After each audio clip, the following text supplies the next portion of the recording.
Make some noise for Mario Signs. He's going to be doing more time at another comedy show. So every Friday night, don't forget, we're going to be doing here every Friday night. We're going to keep this comedy show rolling, folks. I'm super excited to bring up the next comedian. I can't even talk. That's how excited I am. Make some noise. You already start clapping for our next comedian, the Notorious BFG.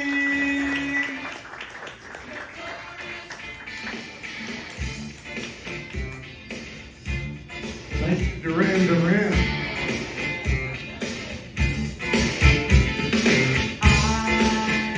Okay. All right. Okay. Hey, I'm a little bit different. One, look at the way I'm dressed. I'm a professional attorney. I've been an attorney for 42 years. People said they think I was funny, so I thought I'd give this a try. Yeah, 42 years as an attorney. I'm a man of commitment. But guess what? Notorious BFG just happens to not be my real name. My real name is Ed, E-D. And those of you, I know there's some of you out there that are over 40. Have to remember those commercials. Have you suffered from ED? Yes, erectile dysfunction. The commercials, trying to put that marshmallow in the coin slot, it just doesn't work. So I changed my name to Notorious BFG because I didn't want to go through the rest of my life with my first name associated with a male disaster disease. Now I know how my sister Chlamydia feels. Yeah, the women like that one. Yeah. Okay, but I'm a creature of commitment. I'm 42 years an attorney, and I've been married to the same lovely woman. She's sitting right there for 32 years. And my name, Notorious BFG, stands for Bald Fat Grandpa. Okay? Up until January 11th, it was Bald Fat Guy. But on January 11th, we became grandparents for the first time. So let's get some cheap applause for grandparents. Yeah. I'll tell you what. I've been married 32 years, but it wasn't my first marriage.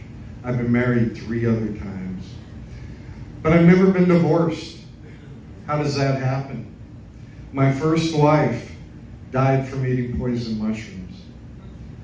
My second wife died from eating poison mushrooms.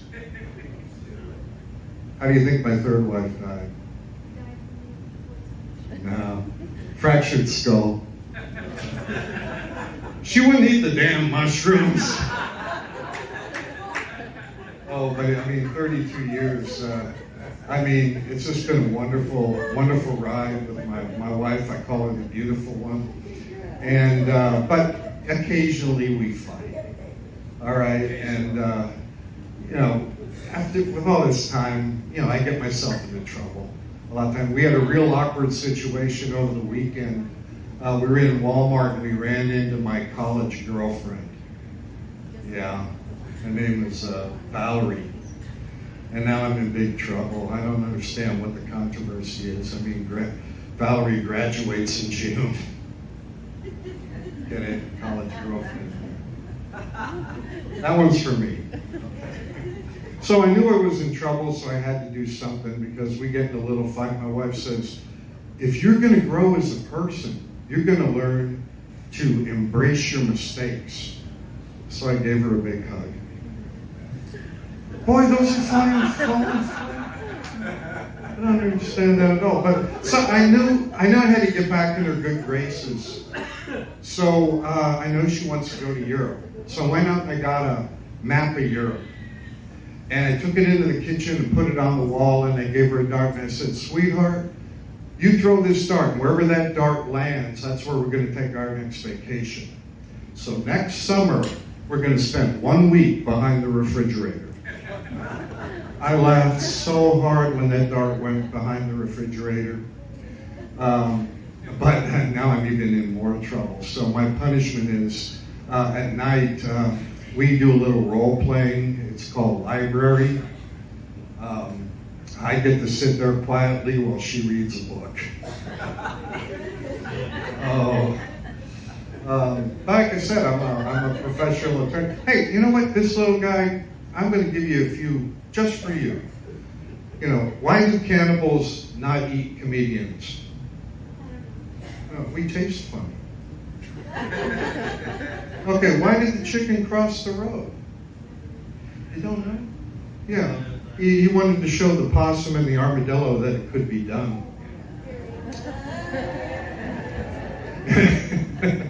And would you like to be part of the act? Because I can read minds. Do you think I can read your mind? No? You know? Oh, okay. Do you want to come on up here and help me out with something? I'm just going to ask you a question. What's your name?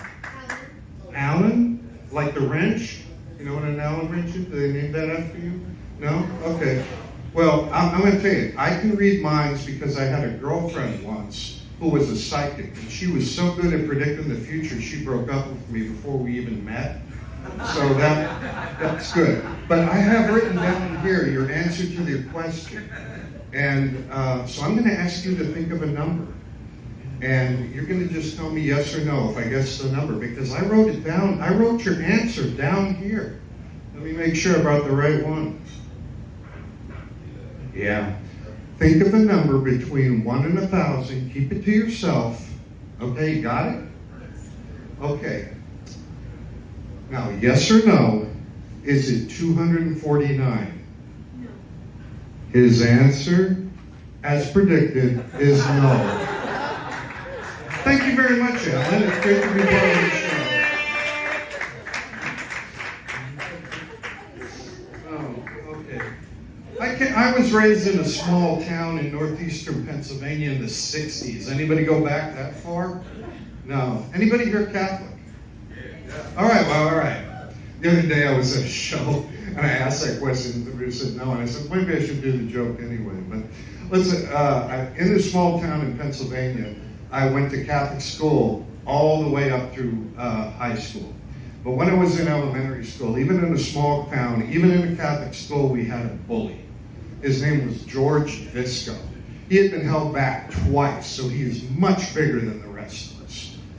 And man, he just messed with everybody. Back then, we actually had to take lunch money to buy our lunches. And he would take our lunch money and he would mess with you, come up, push you, knock your books out of your hand. He was a real nasty person. But he's messing with me every day. So I finally asked my dad, Dad, I have this bully. He keeps bothering me every day. Bullies are cowards. You just go up to him the next time you get right in his face and say, I'm not going to take it anymore. Tell him your dad said bullies are cowards and just not to mess with you anymore. You're not going to take it anymore. So I said, okay, I did it. So the next day the bully comes up to me and I get it, hey, step back. I'm not going to take this anymore. My dad said bullies are cowards, so you're a coward. So leave me alone. And the bully backed down. His head went down, he turned around, got on his bike, and drove away, and rode away. Rode over to my house and beat up my dad.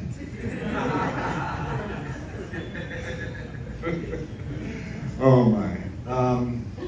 The other thing, when you're in a small town, there's not a lot to do. You didn't have the phones. You didn't have all this other stuff that people now take for granted.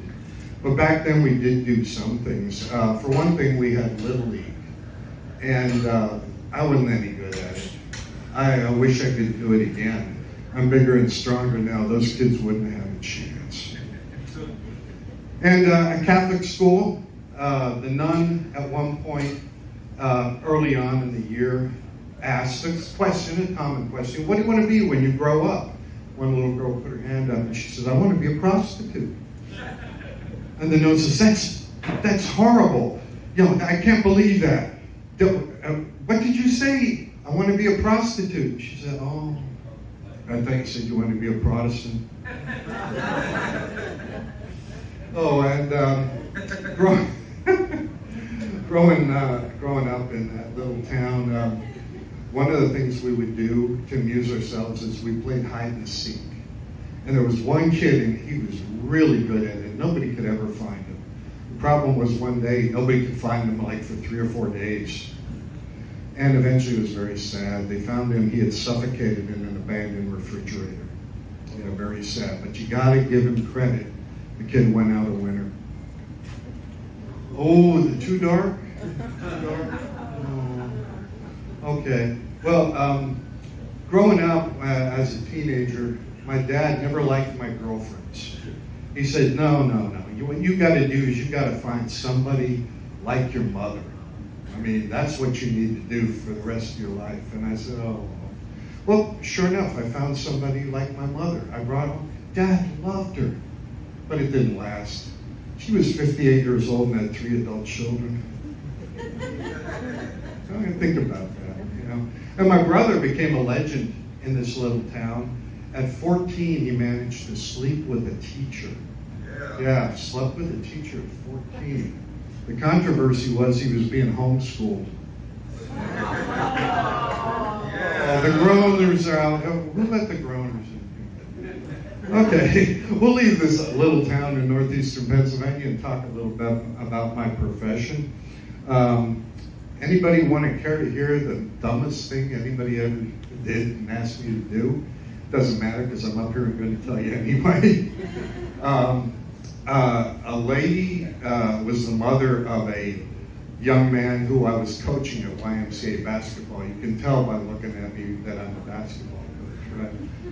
So she came in and she actually said this. This is a true story. She says, I want you to sue my medical insurance company. I said, oh, okay. Did they not pay one of your bills? She says, no, they paid the bill. I said, well, that's unusual because usually people get mad because they don't pay the medical bill. And she says, no, they paid the medical bill to the doctor who messed up this operation on my chest. And I go, what? You want to sue them because they paid the doctor who did the operation on the chest? Yeah, if they hadn't agreed to pay him, he wouldn't have botched the operation on my chest. And I go, well, were you planning on suing your mom and dad and God also? And she says, why would I sue my mom and dad and God? I said, well, they're responsible for you having bad boobs in the first place. Actual true story.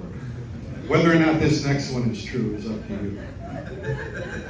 I've reached this point in my career at 67 years old and 42 that, you know, I got some respect at my firm. I got the corner office. I got that. And I was entitled to another legal assistant. So HR sent over 2 candidates. One had just graduated from A&M, early 20s, but she had worked in her dad's law office since she was like 12. Very, very experienced. And the other one was a transplant from Louisiana, maybe in her mid-30s. And she had moved to Houston to be closer to her son and her new grandchild. And they were both equally qualified. She had been working in legal in Louisiana for years. And so they were both equally qualified. Who do you think I picked? A&M? Anybody? No? No? Okay. Louisiana? Well, I made it easy on myself. I took the one with the biggest boobs. But I'm not just a lawyer. There's a lawyer who owns this facility. I have a few businesses. Myself, I have a veterinary clinic that also includes a taxidermist. And my motto is, no matter what happens, you'll get your pet back. See, it's getting darker. It's getting darker. There was talk before about karma. I have a restaurant on Spring Cypress Road in North Houston called Karma. And I don't know, we're way down here, but has anybody by chance been there? It's kind of an eclectic place in that it doesn't have a menu. It's called Karma, so you can only get what you deserve. Okay. But I'm thinking of adding a menu. One of the things I think about, does everybody know what a BLT is? BLT, bacon, lettuce, and tomato. I have $1 million idea. Please, nobody steal it. I haven't patented it yet. I say, it'll sell itself. I say, add guacamole and serve it as a quesadilla. Anybody know what you get? An LGBTQ sandwich. And it's weird having a restaurant because I also have a staff. And they did very, very well in 2023, so I wrote them all a check for $2,500 bonus. And if they do well again in 2024, I'll even sign them. So, and my other business, I just thought of it. No, wait, I forgot the one I also have. I have a business, they manufacture glass mausoleums and glass caskets. Will it ultimately be successful? Remains to be seen. It's a thinker, remains to be seen. Glass caskets, glass caskets. Well, my newest idea, I think it's great. I don't see how it could lose. I'm going to manufacture biblical action figures. Biblical action figures, yeah. I figure it'd be easy to make a profit. That's a real... Okay. Oh, well, let's talk about my crazy family for a little bit. My grandmother was a trip. Cover his ears. Sorry. Yeah, that's all right, he's got the foot. My grandmother was a real trip. She once gave a hand job to Albert Einstein. She called it a stroke of genius. See, now I know. Maybe we should put earmuffs on him for a while. Get to some of the really good stuff. Yeah, but my grandmother, no, you can take it off. No, I'll give you advance. Yeah, my grandmother lived to be 94 years old, and she never needed glasses. Never needed glasses. She always drank straight from the bottle. But when my grandmother passed away, my grandfather was a little bit depressed. So my brother and I decided that maybe we should, have him some company for the evening. So we went out and got a sex worker, took her up to the apartment. He says, "Hey guys, who's your beautiful friend?" And she said, "My name's Angelique. I'm here to give you super sex." He thought for a second. And he said, "Well, okay, I'll take the soup." My dad, after he got beat up by the bully and having 4 kids, he decided he needed a vasectomy. So he went into the hospital to get a vasectomy. And it went well, except there was a complication, and they had to remove both his testicles. And the doctor in the hospital was very worried that how he'd react to that when he woke up. So they got him out of the anesthesia, and they said, "Sir, your vasectomy is fine." But we had a complication. We had to remove both the testicles. And my dad got kind of mad and said, "That's unacceptable. I'm going to sue you. I'm going to sue the hospital, but first I'm going to break your jaw." And the doctor leaned back and said, "You ain't got the balls." I had a sister, well, I still have a sister. She was a librarian. And one of the things that used to drive her crazy was when people came in to get books on suicide, they never brought them back.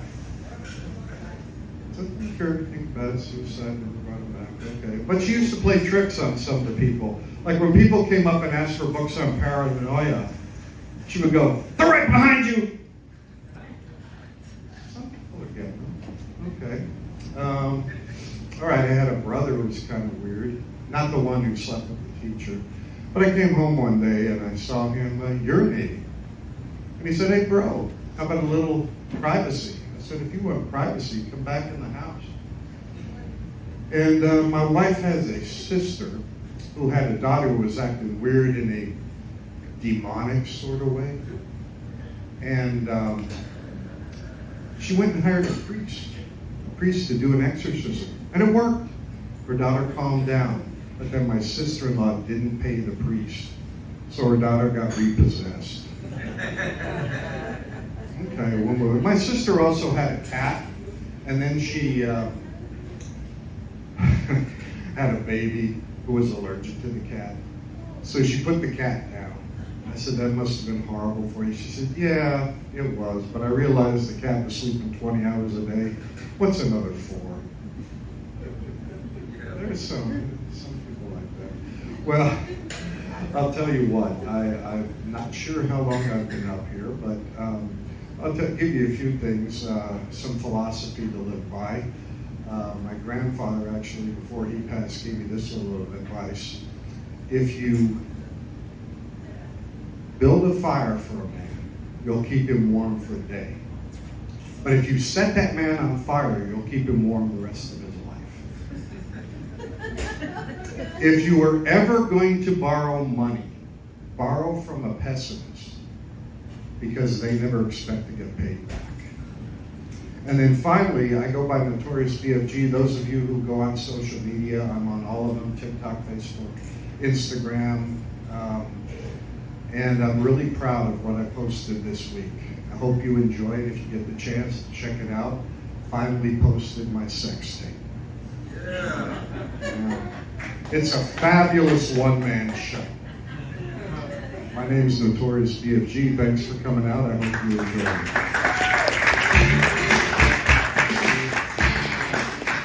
Thank you. Make some noise once again for the Notorious BFG. All right, folks, we're going to keep this comedy show rolling. I am so excited. Those of you who know me, I've been talking about this for a while.